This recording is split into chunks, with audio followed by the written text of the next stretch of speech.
Orang kaya itu bukan dalam arti kaya aset tetapnya. Orang kaya itu adalah orang yang punya akses ke hutang. Cuman akal-akalan bulu saja kita ubek-ubek air kita, mana ini kira-kira yang bisa ditagih cepat gitu.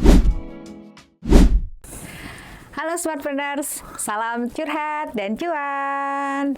Apa kabar semuanya? Semoga dalam keadaan yang sehat dan cuan ya. Aku kali ini sama Om Danang lagi. Apa kabar Om? Baik, sehat. Sehat selalu ya Om ya. Nah, kita mau melanjutkan obrolan kita di episode yang lalu tentang manajemen hutang. Kalau yang lalu teman-teman belum nonton, nanti bisa nonton di sini nih. Ada cash flow management dan juga manajemen piutang. Jadi bisa jadi referensi sebelum teman-teman nonton episode yang kali ini, gitu ya Om ya. Ya.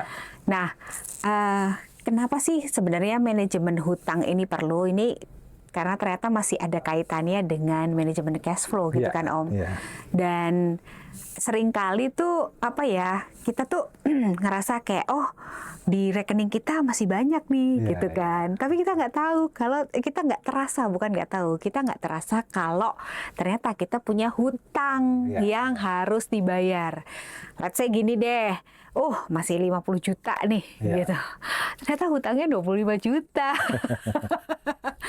Wah, itu kalau dibayar semua nanti kita nggak bisa muter nih buat produksi. Nah, itu gimana Om caranya Om ngakalin Om?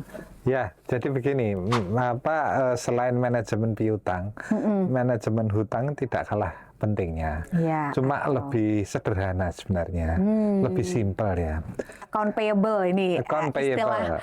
Istilah kerennya. Account payable, AP gitu. Kalau orang perusahaan menamakannya itu AP. Nah, lebih simpel. Namun sebelum lebih jauh, saya pengen menjelaskan pentingnya ya manajemen hutang ini. Yang pertama memang betul yang disampaikan Mbak Niken tadi, ini menyangkut cash flow kita ya. Kalau kita mendapatkan hutang itu kan berarti dia masuk di cash flow pemasukan. Tetapi ketika kita bayar hutang, itu masuknya di cash flow itu di pengeluaran. Betul. Nah ini memang harus dijaga gitu ya. Nanti di belakang mungkin kita bisa jelaskan lebih detail gitu. Tapi ini penting supaya kita aware terhadap yang namanya hutang. Nah, ini biasanya kita tegasin dulu nih Om, bahwa hutangnya ini adalah hutang yang ada kaitannya dengan operasional gitu ya. Misalnya hutang ke supplier gitu kan Om. Jadi bukan hutangnya si owner. Ini bukan hutangnya owner. Bukan hutang KPR jadi masuk ke sini gitu ya. Nah ini mau saya jelaskan. Betul yang disampaikan bahwa ini hutang bukan hutang pribadi. Ini adalah hutang usaha. Tapi kalau hutang ini tidak yang kita administrasikan ini, kita kelola ini bukan semata-mata hutang ke supplier.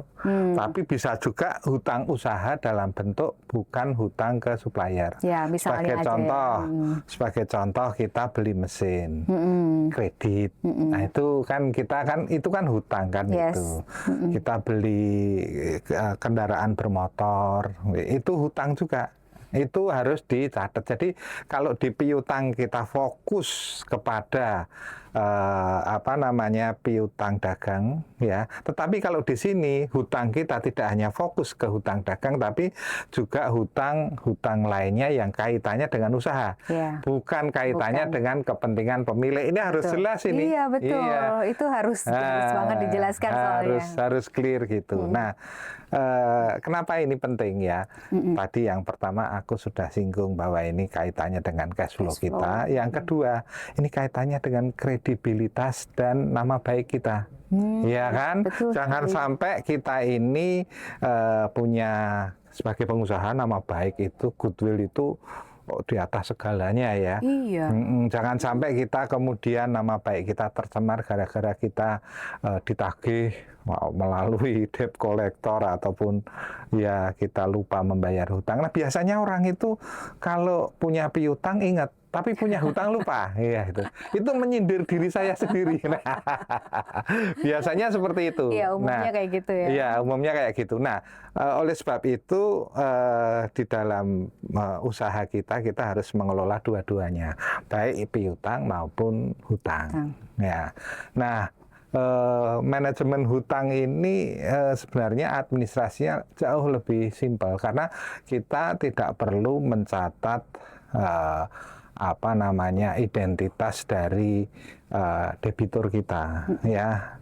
Kita tidak perlu mencatat identitas dari kreditur kita, tidak perlu mencatat itu, tetapi kita cukup mengingat saja bahwa kita punya utang bank, kita punya utang terhadap supplier A, supplier B, supplier C. Nah, setelah itu kita juga harus mencantumkan besarnya atau nominal hutang kita. Ya, ini yang sering pencatatannya begitu ya. Pencatatannya gitu. Ini yang sering orang itu sembrono dalam hal pencatatan, dalam hal administrasi, sehingga saya itu. Kita iya kadang-kadang kita itu nggak tahu betul hutang kita itu berapa gitu. Yeah. Nah, supaya kita tahu kondisi hutang kita, posisi hutang kita, maka perlu pencatatan seperti itu. Ini lebih simpel. Nah, kemudian setelah nominalnya, lalu ini kan TOP-nya ya, termin pembayarannya, terms of payment-nya itu seperti apa? Ada yang mungkin angsuran bulanan, angsuran 3 bulanan, dan sebagainya itu harus dicatat. Nah, biasa kita juga harus punya kartu hutang ke tiap-tiap kreditur kita, gitu. Misalnya dengan Bank Mandiri kita punya kartu hutang, dengan Bank BCA kita punya kartu hutang, dengan supplier A, B, C kita punya kartu hutang. Nah, seperti itu kira-kira gambarannya manajemen hutang, gitu ya. Aku tertarik sama kartu hutang. Sebenarnya kartu hutang tuh bentuknya kayak apa sih, Om? Kartu hutang. Apakah itu kita sendiri yang create untuk internal kita, atau emang ada software kayak misalnya software pengelolaan cash flow itu kan suka ada gitu kan. Nah, itu mereka punya fitur itu atau gimana, Om? Kalau di aplikasi gitu biasanya ada, ya. Tapi kita buat sendiri juga nggak masalah gitu ya. Buat pengingat kita sendiri sebenarnya. Iya, sebenarnya itu kan catatan itu kan lebih untuk dokumentasi kita, untuk mengingatkan kita gitu ya. Nah, kalau di aplikasi itu ada aplikasi yang kalau hutang jatuh tempo itu ada alertnya, lampu berkedip atau bunyi gitu, itu biasa itu ya. Nah, bikin panik gitu. Biasanya 3 hari sebelumnya sudah ada peringatan dan sebagainya. Nah, itu penting itu memang. Iya, betul. Kenapa penting? Karena apa? Pembayaran hutang ini jangan sampai mengganggu cash flow kita. Betul. Ya, artinya kalau pas jatuh tempo kita nggak punya uang untuk bayar hutang gimana kan gitu. Betul. Jadi kita harus mengusahakan itu ada gitu. Nah, aku kepikiran nih, Om, karena kita kan namanya ada frekuensi gitu ya. Kadang-kadang gini, hutang A itu bulanan, hutang B 3 bulanan, hutang C 6 bulanan gitu. Itu kan pasti ada kelipatannya atau apa istilahnya, kalau dulu tuh kita belajar di SD nanti ada ketemunya di mana gitu. Dan itu semuanya bareng tuh jatuh temponya gitu kan. Misalnya 1, 3, 6 itu kan ketemunya di 12 gitu. Nah, di bulan ke-12 itu berarti kan kita harus membayar 3-3-nya ini gitu kan. Nah, itu gimana, Om, cara ngakalinnya supaya kita juga siap pada saat di bulan ke-12 itu? Ya, nah itu tergantung kita ya. Artinya bagaimana kita mempersiapkan itu berarti di bulan 12 itu kita harus menyediakan sejumlah total dari keseluruhan hutang kita. Karena jatuh temponya bebarengan di bulan ke-12. Baik angsuran yang 3 bulanan, baik angsuran yang 6 bulanan, baik angsuran yang bulanan kan gitu. Jatuh temponya itu bersamaan gitu. Nah, artinya apa? Artinya di cash flow kita itu harus kita sediakan itu. Kita sediakan. Nah, oleh sebab itu ada hutang yang ini sudah saya jelaskan waktu saya menjelaskan cash flow dulu.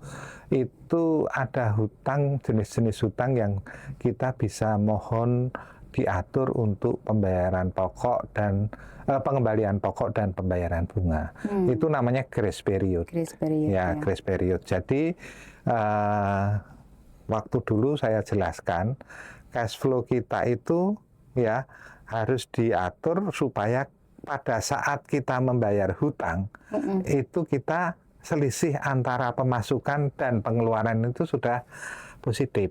Dan nilainya sudah lebih besar dari pokok yang harus kita kembalikan plus bunga yang harus dibayar. Nah, itu prinsipnya itu ya. Betul. Kita bermohon terutama hutang pada bank ya. Bank itu kalau kita produsen itu biasanya mereka akan membuat analisa keuangan kita, analisa rencana usaha kita di mana kita bisa bermohon adanya grace period. Oh, iya. Jadi seperti itu, Pak, grace period 1 bulan, Pak. Wah, 1 bulan cash flow saya belum positif, Pak. Lah terus gimana? Ya saya positif di bulan ketiga. Nah, biasanya ada apa namanya negosiasi mengenai hal itu. Nah, pada saat bulan ketiga itu kita memang sudah mampu lah itu. Jangan sampai ya kita membayar hutang itu pada saat cash flow kita itu minus lah, mau dibayar untuk apa? Itu betul, karena itu nanti pengaruh juga ke roda perputaran usaha gitu kan. Takutnya malah kita nggak bisa berproduksi karena modal kita kurang gitu ya. Itu memang harus di manage tuh. Dan mungkin ya ini cuman akal-akalan bulus saja, kita ubek-ubek AR kita lagi.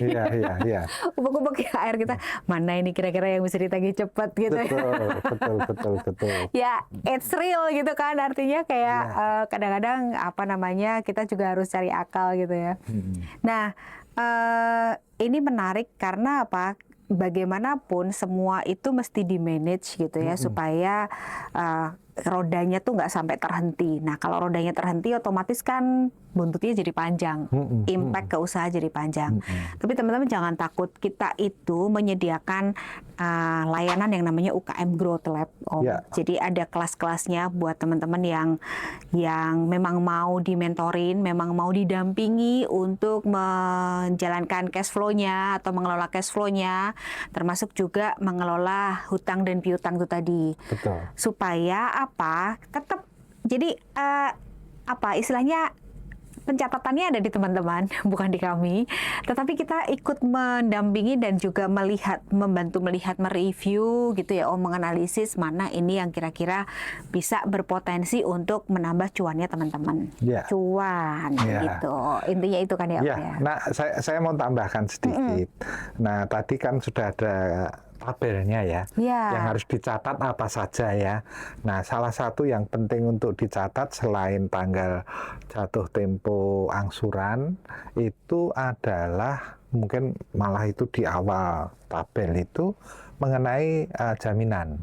Ya, jaminan. Nah, kalau hutang bank itu kan jaminannya jelas, ya. Ada jaminan, misalnya sertifikat, kendaraan bermotor dan sebagainya. Nah, itu harus dicatat gitu.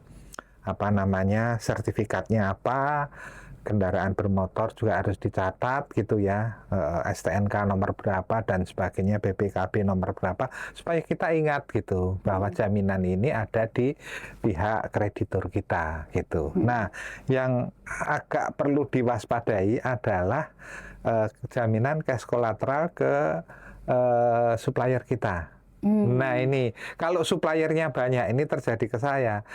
Suppliernya banyak, ternyata saya harus mengeluarkan cek giro yang banyak sebagai jaminan cash collateral kan gitu. Berarti uang kita kan dikuasai oleh supplier kita kan gitu, yang memberikan yang menjual barang dagangannya kepada kita secara tempo. Nah, itu juga harus diwaspadai supaya apa? Supaya tidak terlalu banyak gitu ya. Karena cash collateral yang sedang dijaminkan itu harus kita anggap itu tidak bisa kita spend, tidak bisa otak-atik ya, tidak bisa kita belanjakan. Jadi ketika kita membelanjakan itu membelanjakan aset kita yang berupa cash segar ini jangan dianggap ini semua adalah utuh. Ternyata misalnya kita punya uang 5 miliar, ternyata yang 2-3 miliar itu sudah menjadi jaminan cash kolateral, kan begitu. Nah, ini harus diingat ini.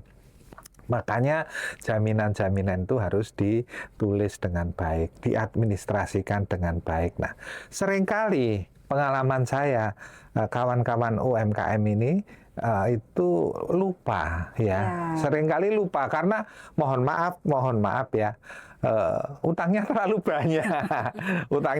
banyak, jaminannya apa kadang-kadang lupa gitu. Iya. Nah, itu yang terlalu perlu lupa atau bodo amat itu. Nah, seperti itu ya. Iya, gawat itu. Iya, terus juga jangan sampai jatuh tempo pembayaran hutang itu pada saat cash flow kita itu mepet. Sehingga kita ketika kita bayar utang ya, kemudian kan kalau bayar utang kan berarti harus mengeluarkan uang ya. Nah, padahal uang itu akan digunakan untuk produksi. Sehingga apa? Sehingga nggak ada uang untuk produksi. Itu betul Om. Kadang-kadang itu memang jadi dilema ya teman-teman ya. Tapi memang ya kadang ada dinamikanya juga sih yang makanya pas banget temponya bertemu gitu kan. Temponya ketemu di bulan yang sama atau tadi apa ternyata cash kolateral kita juga terlalu banyak di luar. Nah, itu ternyata bisa di-manage. Dan mungkin itu ngelihatnya per semester atau per awal tahun Om, kita udah mulai memetakan itu Om. Loh, itu kalau bisa ya per minggu, per bulan. Oh, malah ya? Iya, semakin sering kita lihat, semakin kita aware. Semakin kita sadar gitu ya, bahwa ternyata ada kewajiban. Ini kan manajemen kewajiban sebenarnya. Ada kewajiban-kewajiban jatuh tempo yang harus kita penuhi kan gitu. Yes. Nah, sekali lagi, ini persoalan bukan hanya teknis keuangan saja, tapi kredibilitas. Ya, ini yang seringkali dilupakan ya. Padahal kinerja usahanya bagus, tetapi kredibilitasnya di mata supplier atau di mata pihak bank atau di mata publik jelek karena apa ya? Karena tadi hutang tidak dikelola dengan baik kan gitu. Hanya karena persoalan itu saja gitu. Tetapi seringkali orang melupakan itu sehingga ya banyak kok yang terjadi seperti itu gitu. Iya, dan bahkan sebenarnya impact-nya sampai ke bisa jadi usahanya tutup. Iya. Gara-gara hutangnya tidak di-manage dengan baik. Dengan baik. Karena apa? Orang jadi tidak percaya lagi sama dia. Betul. Gitu. Ini kan persoalan kepercayaan sebenarnya. Nah, artinya apa? Sebenarnya ada pameo ya yang mengatakan bahwa orang kaya itu bukan dalam arti kaya aset tetapnya, kaya uang cashnya banyak gitu, bukan. Tapi orang kaya itu adalah orang yang punya akses ke hutang. Itu punya akses ke hutang meskipun belum dimanfaatkan, tapi akses ke hutang itu adalah satu keuntungan ya. Satu keuntungan itu ada pameo seperti itu yang sering dilemparkan karena apa, di situ mengandung unsur kepercayaan orang terhadap kita. Kita makin banyak ada kesempatan akses untuk hutang, itu menunjukkan kredibilitas kita bagus. Karena kan kepercayaan mereka para kreditur ini kan bagus terhadap kita. Nah, itu harus dijaga betul itu. Dijaga betul karena nah ini juga kembali ke manajemen cash flow ya. Karena apa? Karena kebutuhan yang mendadak itu bisa diatasi dengan hutang.